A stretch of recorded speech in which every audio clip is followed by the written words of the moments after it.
All right, folks. So we're going to go ahead and get started. We're at about 125. Just a quick thing. This is nothing that should make anybody feel or act any differently. But we are going to have a Washington Post reporter who will be checking in virtually with us every once in a while.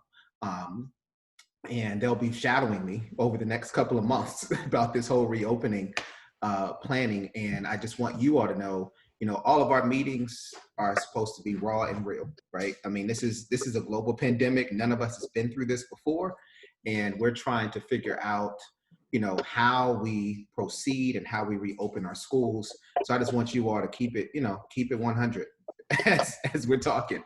I mean, we always do that in ACPS. And, I believe in speaking our truth. And speaking of that, today I wore black because for Black Lives Matter, it was a purpose. It was intentional this morning. And I shared an email with you all that I had gotten from one of our constituents. And it was because this was the person who sent me that email that said I was incompetent and unprofessional because I had on a t-shirt or a hoodie on one of our videos that I did out to the community. And today's email was saying, great job with your video yesterday and looking professional, that type of thing, because I had on a jacket and a shirt. And I wanted to, first I was going to ignore the email, right? And then I was going to just say thank you. And then I said, you know what? This is a teachable moment. Let me make sure I educate. I'm an educator. I'm a teacher at heart. Let me educate this person. And, I sent an email reply back that I shared with you all just to point out the fact that the email that was sent to me a few weeks ago was a microaggression. If you are judging somebody based on a hoodie or a t-shirt and now I'm uneducated and I'm unprofessional and I'm incompetent as a superintendent, that to me is, a microaggression during a global pandemic is what that was the epitome of. And I wanted to define what a microaggression was for her. And I also wanted to help, her understand that what she said was insensitive and insulting. And I think that we have to find a way to make sure, in order for us to change this narrative in our school division or in our city or in our country, we're going to have to call things what they are. It's like call a spade, right? And you got to do it in a professional way. So I didn't use any profanity. I was direct and explicit about what I meant because I didn't want her to read it a different way. I want her to know exactly what I meant and exactly what I was saying. But you can be direct and be professional and still allow people to have their dignity, and be, and I feel like being respectful. And one thing, and I shared this in the email I sent to you all, one thing that my grandmother always told me is that you have to believe people when they show you who they are the first time. Like, believe it the first time. When you see it, believe it and pray that they will change, right? But believe what you saw. And I'm going to continue to believe what I saw. And hopefully I will see better behavior from, that individual in the future, because that to me is definitely not a representation of who we are as a school division and who we're trying to become as a city and as a country. So we got to call it what it is, and don't shame on you, right? So we can't complain about this country and some of the racial, inequities that we have and all this racial tension if we're not willing to have the courage to speak up and speak out when we see racism, whether it's intentional or unintentional. We have to call it what it is. And that is how we're going to get through this. I think that's what we have been afraid to do for so long. But our strategic plan is about courage and boldness. So I wanted to start off with that to get that off my chest so I can move on, right? And also I'm letting you all see, even with the reporter on here, I'm still Dr. Hutchins. I'm not going to fake. So I'm going to give it to you real, the same way I would have done if the reporter was not on this call or if nobody was recording this message, because this is recorded and I want this to go out for everybody to hear how I speak with our team as well. We just have real conversations, and that's the only way we're going to grow. So let's talk about why we're here today. So I know that you all, Monday, I was able to get into some of your different breakout sessions, and I saw there's some really deep discussions around this whole scheduling and master scheduling piece. This is probably the most important component for us. And one thing that I think is so important for all of us to remember, because right now, now that Arlington is talking about going 100% virtual and Manassas City is talking about going 100% virtual. Of course, our community will say, why aren't we going 100% virtual? You know, we might, you never know, but we have to allow the process to define what we do, right? We can't do what other people do. We can't say, oh, because Arlington's doing it, we're going to do this, or Fairfax is doing it, we're going to do this. Manassas is doing this, so we're going to do it, right? We want to be able to, when we share out what our plan is to our community and to our board, that we are specifically explaining why this is the plan and why it couldn't be something else, and that it couldn't be something else for a number of reasons. And the number one reason is that it may not be feasible. So as we're talking through all of these different types of scenarios, we need to make sure that we are looking and digging deeper to see, is it feasible? Can we provide the transportation? Are we going to have the staffing here to be able to do it? You know, all of those different types of things we have to be able to be able to define and to share out. So I just want us to not get caught up in the hype around us. Not to say we shouldn't pay attention, right? So we should pay attention to what other school divisions and learn from other school divisions. But we have to remain focused on Alexandria and what is best for Alexandria City Public Schools and what our community and what our staff are desiring to have in regards to our reopening, and then what is feasible for us in our school division. So I wanted to just start off with that. And as you were selected because you all have open minds, you're visionary, you have integrity, you have passion, right? You have the ability to really look into, I think, the future. So I want us to just make sure that we are being open-minded and knowing what's happening around us, but not just doing something because somebody else has done it, right? So let's just go into this space with that in mind. So with that said, I did the kickoff, and I'm going to turn things over to Dr. Mozingo to take us away. And I know we have some really good information that we're going to be sharing with folks today. So exciting stuff. And welcome to Hannah, who was on the call, I believe somewhere. I just can't see her on here, who was on this call. All right, Terry. Yes, good morning. Yes, good morning, everyone. And we're going to move you forward. Just have 3 brief announcements. One is that on Friday, there will be a school board presentation. There are 3 major topics that will be addressed during that presentation. One would be what Dr. Hutchins has just mentioned, and you'll hear more about that this morning, which would be master scheduling and that process and that discussion. In addition to that, later on this morning, Clinton Page will provide an update, an overview of the survey results, which are really intriguing and interesting, that will also be discussed on Friday. In addition to that, Julia will provide an update on the plan to hold community chats and to continue to engage the community in different ways. So these are the 3 deliverables for Friday we wanted you to be aware. Lastly, we have an article that we will send to you later at the end of this meeting that Dr. Hutchins shared with us. It's really international comparisons of what is occurring in other communities throughout the world in terms of opening. There's some lessons learned.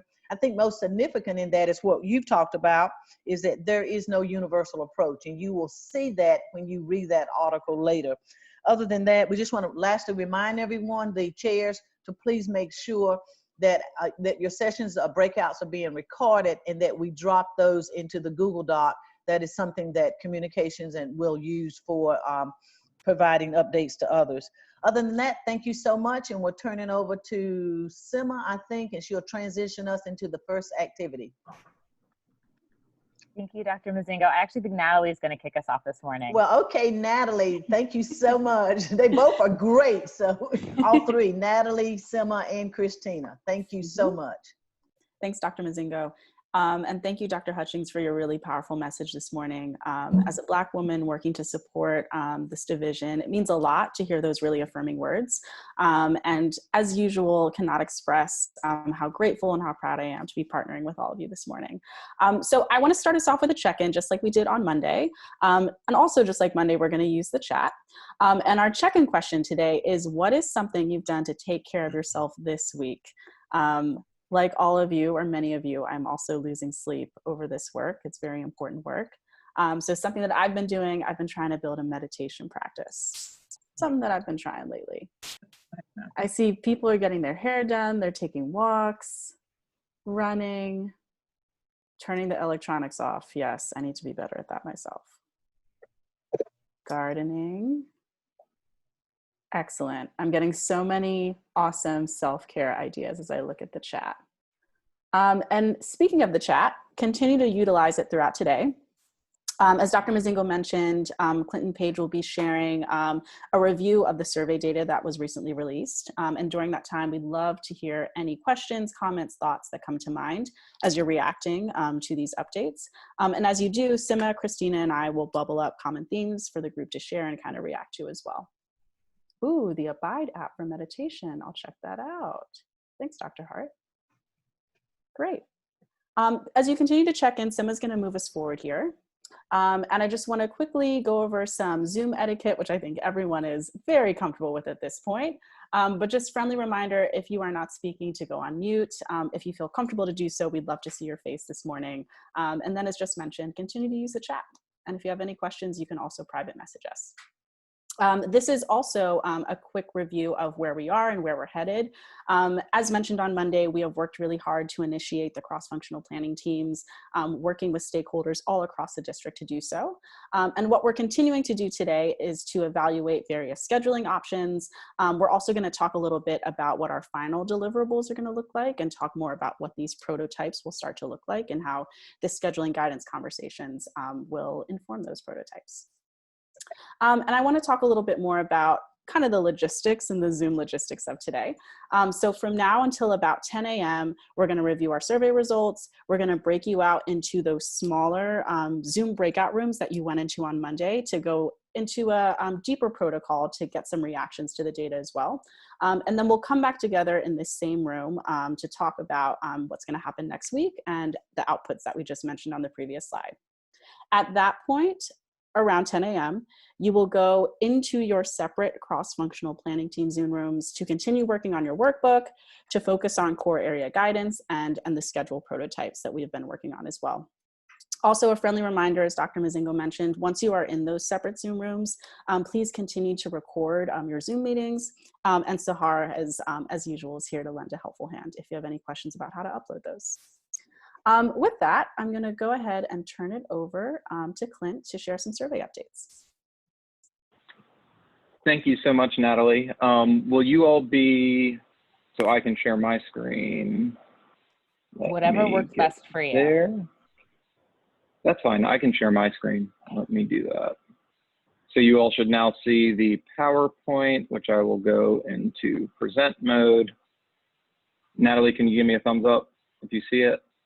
Awesome, thank you. So good morning, everyone. For those of you who I do not know, my name is Clint Page. I'm the Chief Accountability and Research Officer with Alexandria City Public Schools.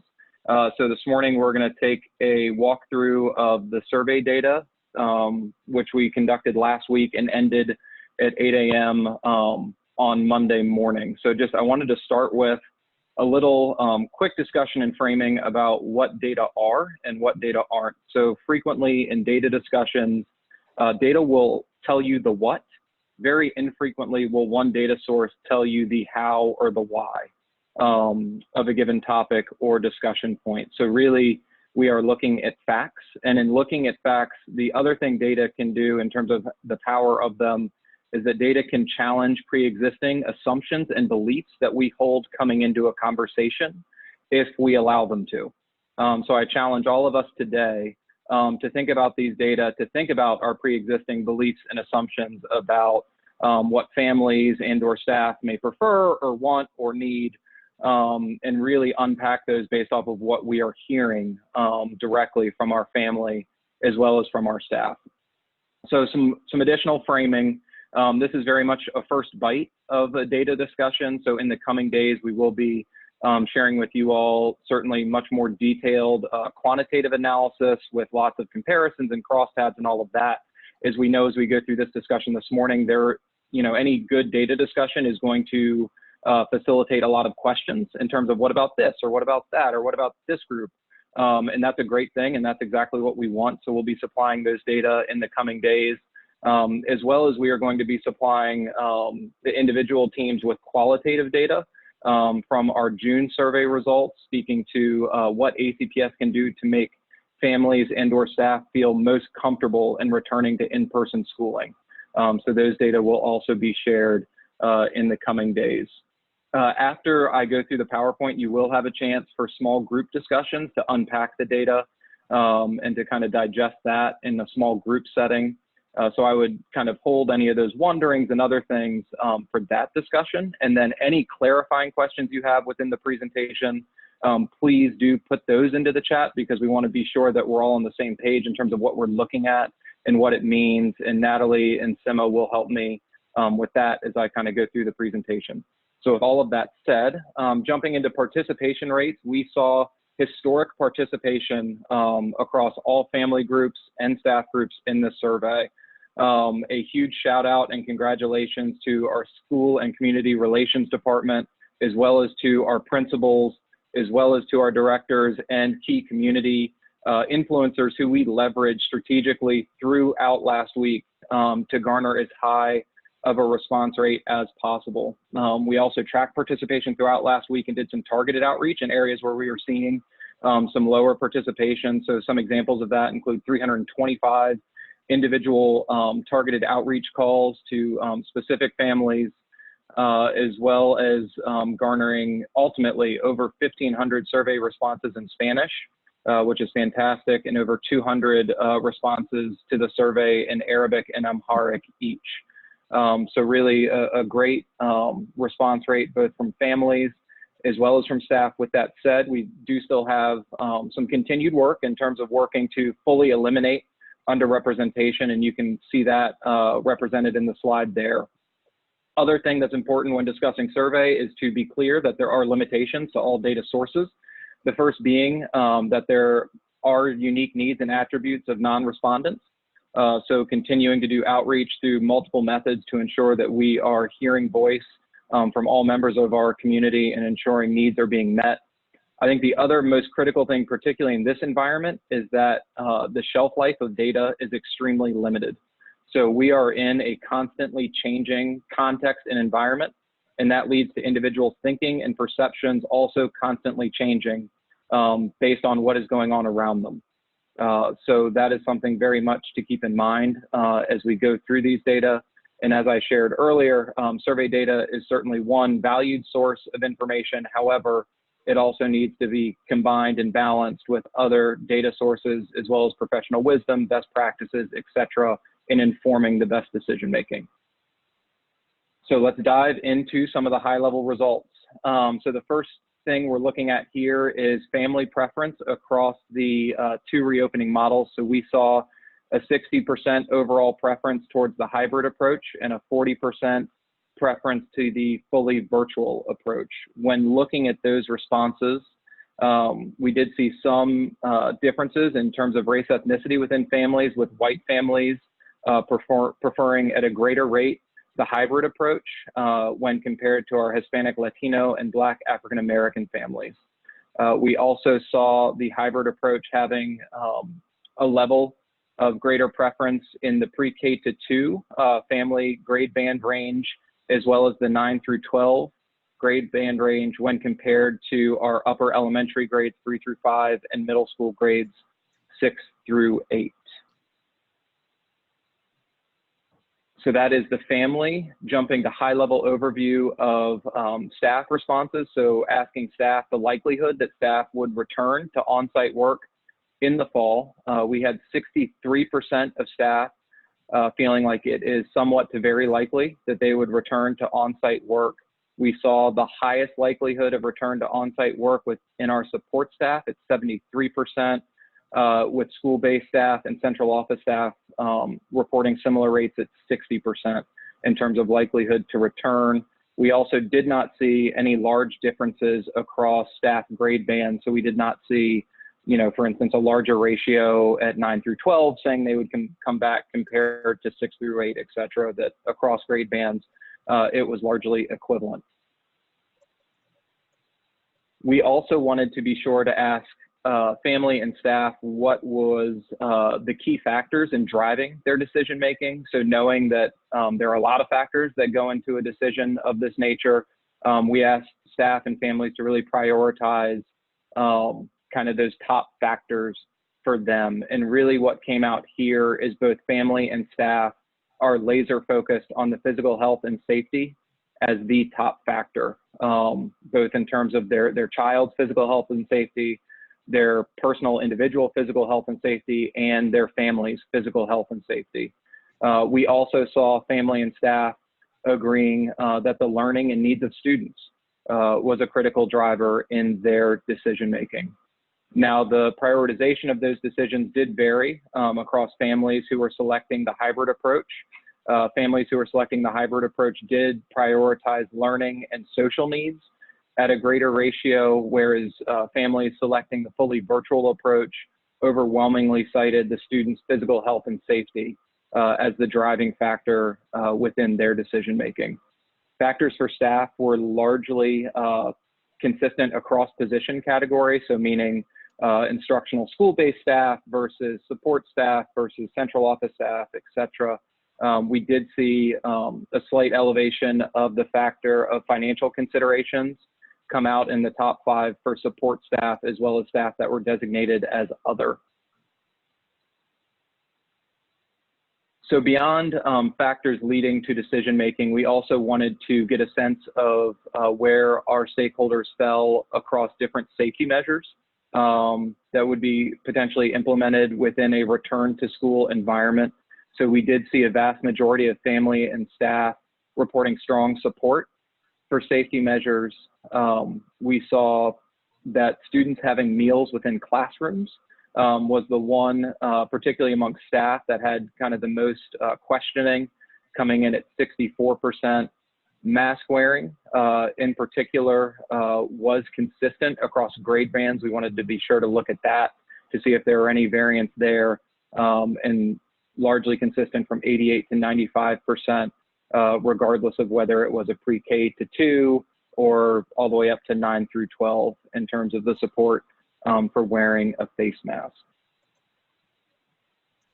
Then last but not least, we had a question embedded around transportation. So last week you all were exposed to some of the planning factors around transportation and the reduced capacity. So we wanted to see where our family stood in terms of potential plans to use transportation. So we had 37% of family respondents saying that they would currently plan to use ACPS transportation should there be a return to in-person schooling. And we did not see a difference in that ratio of use of transportation across the hybrid approach or the virtual approach. So it was 37% for that particular planning factor for our transportation folks. And with that, I am going to see if there are any clarifying questions.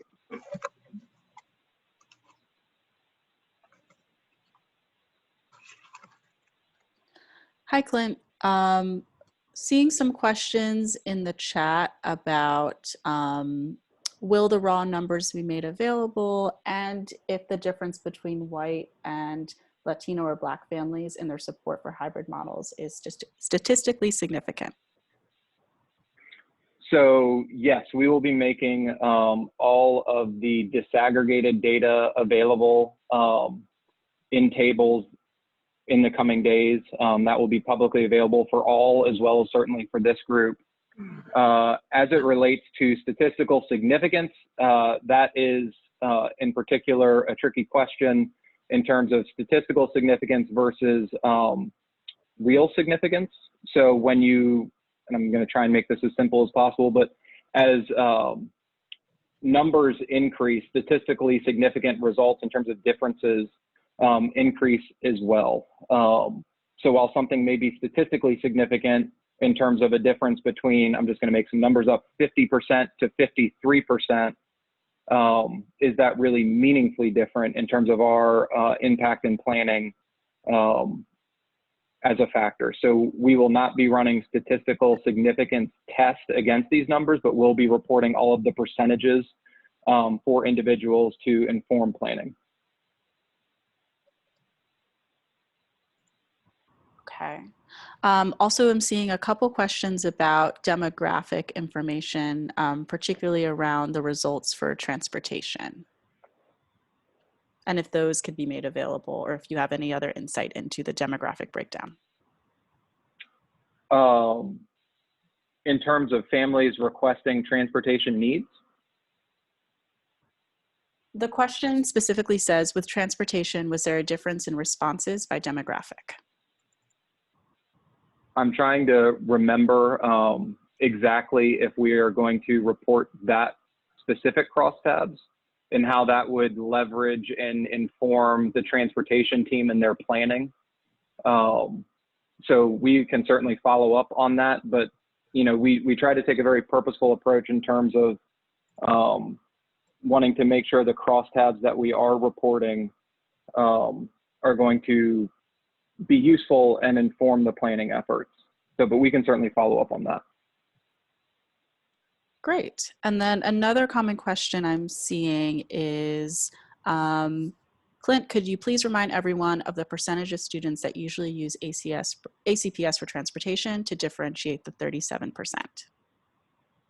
I am going to turn it over to our transportation experts, so either Dr. Hart or someone else to supply that statistic, just so that I am not misspeaking. Sounds good. Natalie, can you repeat that, please? It's in the chat too. Happy to. The question is, could you please remind everyone of the percentage of students that usually use ACPS transportation to differentiate the 37%? Absolutely. So we have 10,000 qualified to ride our buses. 6,500 on average typically participate in ridership.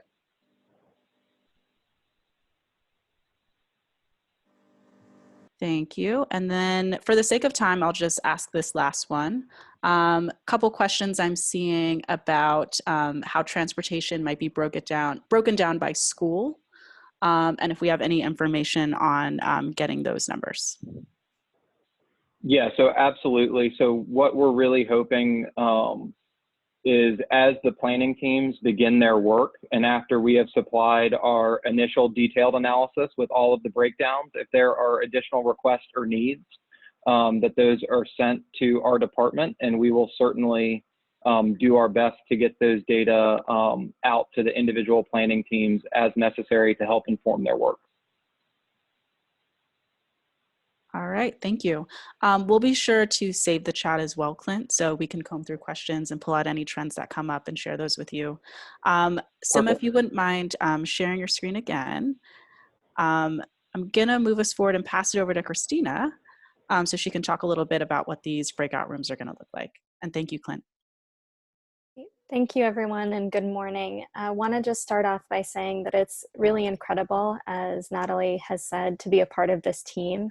It's really clear during this process, the culture and community that is really shining through from ACPS, and just really grateful to be on this journey with you and the leadership that you all are already showing.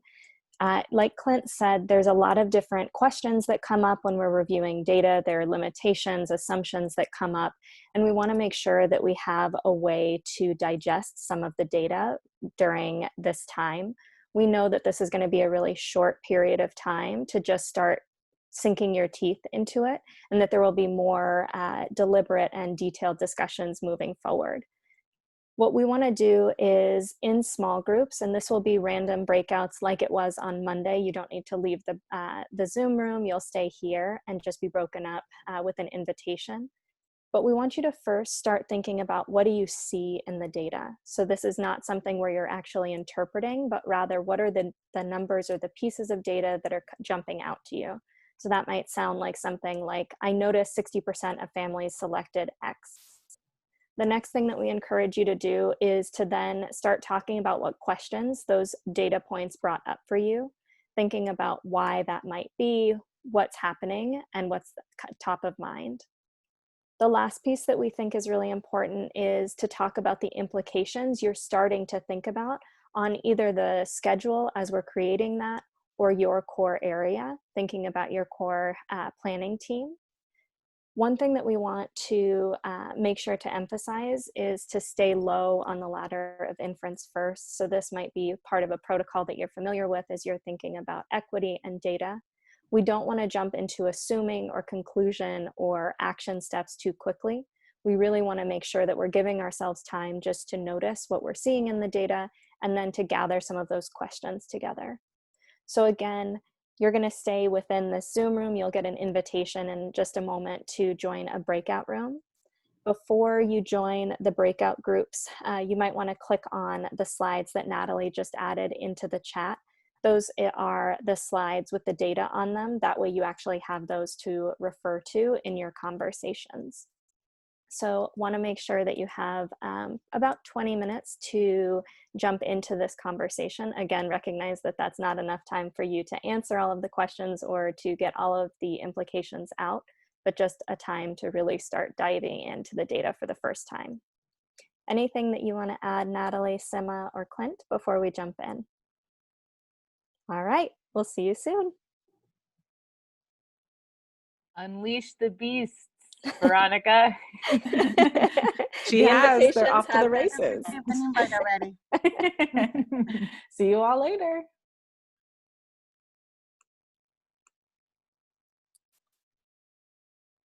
Most people back. What we're going to do is do a little bit of debrief through the chat. We want to make sure that after you've had those rich conversations, digesting some of the data, that you have a chance to add to the chat, what is one thing you're still thinking about after reviewing the data? We know that you had a lot of really interesting conversation, so take a moment and add to the chat what's top of mind for you. Again, we'll save this chat and share it out so that you can be looking for trends and ideas.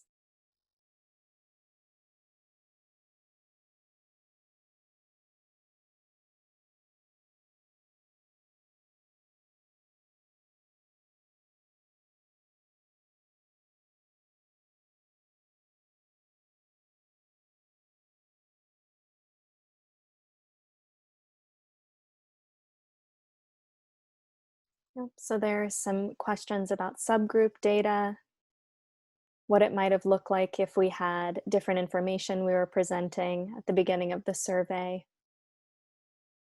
Thinking about the different models for returning to schools, safety, feasibility. Really wanting to dive into the data.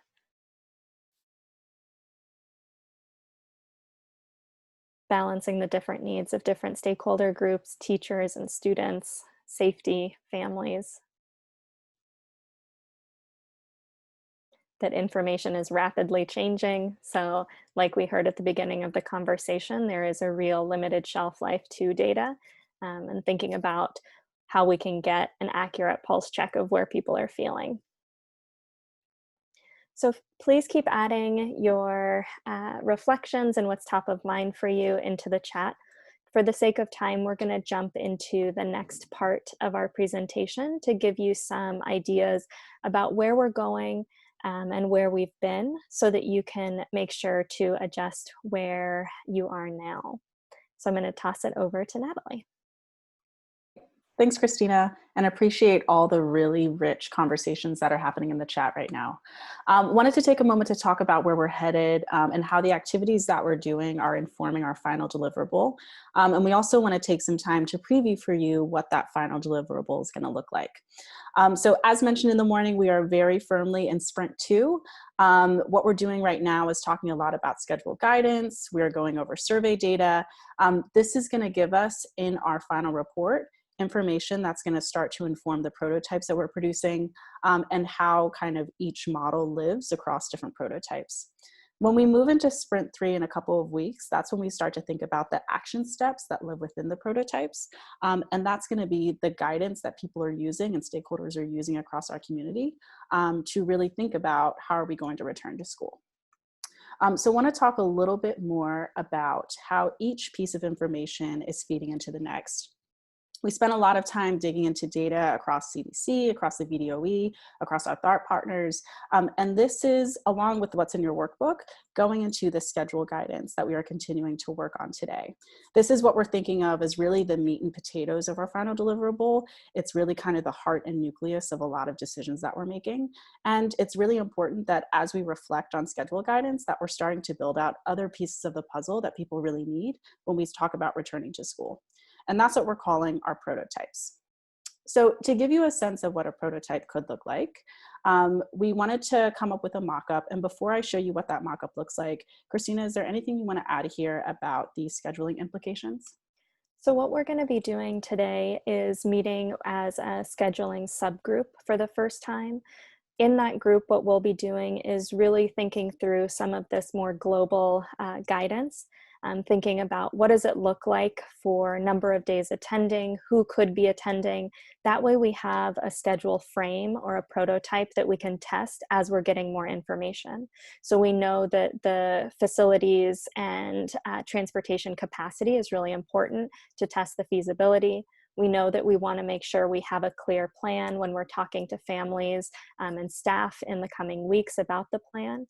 So what we're going to be doing in that subgroup starting today is really getting clear about what is the model we're working from based on these design considerations. Thanks, Christina. So here is, and this I want to emphasize, this is an example of a potential prototype and what it could look like. I want to take a moment to highlight the different fields of information that you see here and how the work that we've already done informs what this final deliverable could look like. So we see different sections here around what we've heard, criteria for success, campus action items, division expectations. A lot of this is coming from your team setup work in that section 1 that you've done in your workbook. A lot of it is also coming from the deep dive into surveys and community engagement activity data. And a lot of it is also coming from the decisions that you're starting to populate into your workbook. That's going to start to build out these action steps. That's going to start to build out division expectations for various stakeholders. Another thing I want to name with these prototypes and with these final deliverables is that they're going to vary for different audiences. So we'll have prototypes for school leaders, we'll have prototypes for families, and we'll also have prototypes for staff and students as well. So I wanted to put that out there. If there are any questions about the prototype, for the sake of time, please put them in the chat and we'll be sure to address them moving into next week too. I'm going to pass it over to Sima to close this out. Awesome. So after this, we're going to be breaking back into the cross-functional planning team groups, which means we will be leaving this Zoom room and we will be going, you will be heading into your cross-functional planning team Zoom room. As always, we will stay here for a few minutes after the break so we can help direct people to the right rooms with the right information. So that's that. If you didn't finish yesterday's, if you didn't finish Monday's conversation about the scheduling guidance, finish that up with the insight. Let me pull this up on my other screen so I can see it. With the insight, wondering, and action. But the next section, which is really important for the areas that Natalie just highlighted, is getting into setting expectations within and across models. So you'll see 2 questions in your workbook. One is around what can students, staff, and or families expect from ACPS regardless of model. And the second one is, in what ways does your core area support the hybrid model and the virtual model? Both of these sections we will pull directly from and add them into our scheduling prototype, and as we start to build out the playbooks that Natalie just mentioned. So it's really important to capture information in your workbooks, and then we go in there like little mice at night and pull the information from there. The next slide highlights that if you finish with that, you can move into the key decisions and scheduling interdependencies. And this is when we start to understand what type of guidance might we want to include in the scheduling prototypes versus what type of guidance might go in the stakeholder playbooks. Again, here we added some questions to ask yourself in interdependency.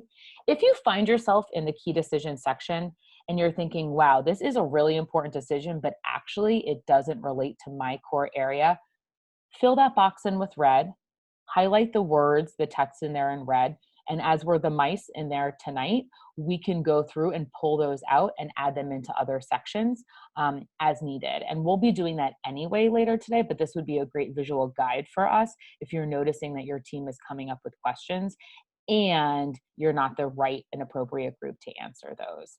Also feel free to add in more decisions in there.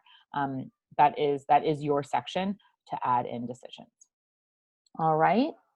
The next slide goes through what that section looks like. So again, if there's decisions there on the left-hand side that aren't a part of your core area, fill it in with red, or add the text in as read. It'll give us a visual reminder to move those to other core areas.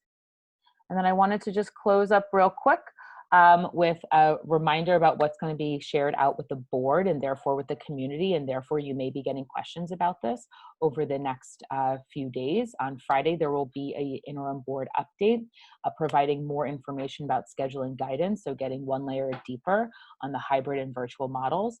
There will also be the same survey review that you guys received today from Clinton, the accountability team. And the last piece will be a preview of the community chats and other upcoming engagement activities. I wanted to open this up in case Julia wanted to share across this team, double click into that topic and give us a little bit more information about what to look forward to next week. Sure, thanks, Emma. I think I sent out an email to everyone this morning, but I'll just sort of give another plug for the community chats that we have next week. And if you didn't get that information, we have it on our website under About Us on the COVID page. So I wanted to just talk a little bit about the format of the chats, where there'll be an hour each with the exception of the staff chat that will be on Tuesday from 12:30 to 2. Since it's the only staff chat that we have, we wanted to make it a little bit longer. The other chats are broken out by different groups. We want to hear from some of our populations that we want to talk to in their language. So we have one in Spanish and one in Amharic and one in Arabic. We have one with PTAC and with special needs. And then we also are hosting one with ARHA. And of course, Dr. Hutchings will be participating in all of those chats. I invite you all to participate as well. I have sent out an email to ask for some subject matter experts to join us next week. We want to be able to answer some questions that come up in our live chat that we haven't been able to anticipate. We are asking people to send questions in advance so that we have an idea of what are some of the trending topics and the things that will be covered. And so we'll be collating those questions at the end of the week and looking for sort of what are the common topics. We know that a lot of the questions are already going to be answered in our FAQ, so we sort of using that as a guide, and then looking for other things that people are asking about that we weren't necessarily ready to answer. So we'll be putting those together, sharing them with all of you, especially the people that we've asked to sort of help us be those subject matter experts as sort of like panelists in the background in case we need to call on you for help. So we're really excited, and I think one of the nice things about these chats is that we have enlisted the help of our community partners. So it's their people are not just hearing from us, but they're also listening to us from some of our community groups. We also have student chats that are being planned, and we are sort of forming those up today. Our school board reps are going to, the 2 school board reps that we have are going to be working with us to host those chats along with staff. And so we'll be able to also hear the voices of students. Right now, those are tentatively scheduled for July 28th. And we'll be sending more information about that as we firm that up later today. So I don't want to go into a lot of detail, but certainly I think most of you have the information because I sent it out earlier today. If you have not gotten the information, just let me know. Thank you, and I look forward to seeing all of you on the chats. Awesome. Thank you so much. So with that, and only 7 minutes late. Oh, Sima, before we close out, just one quick note. If you are in the scheduling subgroup, you got an email from Sahar with the Zoom link. You'll be joining the SEAL Zoom link and then broken out into a scheduling subgroup. So if you need to check your email, you'll have that invite. If you are leading a cross-functional planning team, you can go ahead and head to your normal one and then come and join our scheduling subgroup afterwards. Also, feel free to email us if you have any questions. But scheduling subgroup, you got an email, and we'll make sure to add all the Zoom links so that you have those. Thanks, Emma.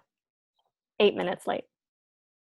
Awesome. So if you know where you're going, go off and head there. And we will also be adding the links into the chat if you need extra assistance. Thanks everyone.